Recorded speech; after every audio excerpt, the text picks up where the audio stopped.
io sono Livio di Gibbo Tour e oggi vi porterò a fare un giro con me. Siete pronti? Allacciate le liane! Andiamo in Abruzzo, in provincia di Chieti, a Ortona. Queste saranno le tappe della nostra gita. Ortona ha una storia antichissima che risale al popolo dei Frentani. Città romana fino al V secolo, venne occupata da Goti, Bizantini, Longobardi e Normanni, che la incendiarono nell'XI secolo. Rifiorita in epoca Sveva e rappresentata culturalmente nell'Ottocento da Gabriele D'Annunzio e dal compositore Francesco Paolo Tosti, gran parte della città venne distrutta nel 1943, in quella conosciuta come la Battaglia di Ortona. Oggi Ortona splende come scalo marittimo abruzzese ed è bandiera blu. Il suo centro storico è un vero spettacolo, adagiato su una falesia sull'Adriatico. Se trovate posto potete provare a parcheggiare gratuitamente in via Roma, oppure c'è un grosso parcheggio a pagamento in via D'Annunzio. Ci troviamo subito davanti le mura caldoriane, attribuite al nobile condottiero Jacopo Caldora, che le fece erigere nel XV secolo a protezione dei quartieri Terravecchia e Terranova. Incastonate tra le pietre si trova una Madonna cefala con bambino, anche egli senza testa, di origine trecentesca. Il mistero della doppia decapitazione rimane insoluto. Tappa successiva, il suggestivo castello aragonese, aperto liberamente al pubblico come giardino. Fu costruito a strapiombo sul mare attorno al 1450 dalla famiglia aragonese su una vecchia struttura dei Caldora, per proteggere la costa dai veneziani.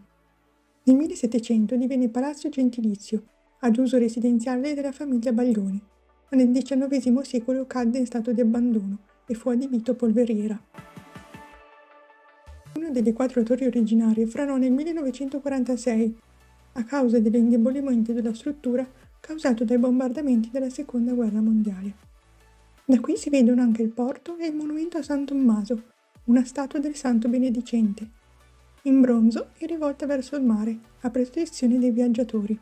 Passiamo dalla biblioteca diocesana nella chiesa sconsacrata di San Domenico, che custodisce quasi 28.000 volumi. Proseguiamo per la cattedrale di San Tommaso Apostolo, la cui facciata è in cotto del 1311. Al suo interno, nella cripta, custodisce le spoglie del santo dal 1258. Attraverso i fori della pietra tombale, i fedeli introducevano balsami e profumi, e da qui venivano create le reliquie da contatto. Tappa successiva, Piazza della Repubblica, su cui affacciano il municipio, la chiesa del Purgatorio, edificata come ex voto, con la sua bella torre campanaria, e Palazzo Farnese, costruito per volere di Margherita d'Austria, che attualmente ospita il Museo Civico di Arte Contemporanea e la Pinacoteca. Proseguiamo passando per il panoramico Belvedere Tosti, che si congiunge alla passeggiata orientale. Un passaggio pedonale affacciato sul mare con balaustra in marmo.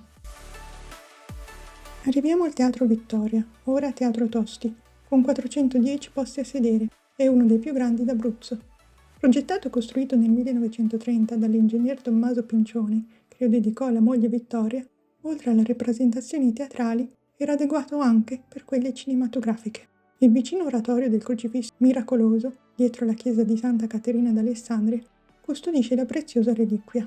Leggenda vuole che nel 1566 le monache cistercensi pregassero con fervore l'immagine del Cristo affrescato sulla parete, quando del sangue uscì dal costato. Venne raccolto in 2 ampolle e il monastero, così miracolosamente protetto, venne risparmiato durante l'invasione turca. Percorriamo Corso Vittorio Emanuele ed arriviamo in Piazza degli Eroi Canadesi, precedentemente Piazza del Plebiscito, rinominata in segno di gratitudine dei cittadini verso chi liberò Ortona dai nazisti. Qui si trovano la Fontana dell'Amicizia, con il disegno stilizzato di una foglia d'acero e un trabocco, e la scultura in bronzo Il prezzo della pace, dell'artista Robert Surrette. Ultima tappa d'Ortona, il Parco Ciavocco, un'area verde con i sentieri pedonali che collega la città al mare, arrivando fino alla Costa dei Trabocchi.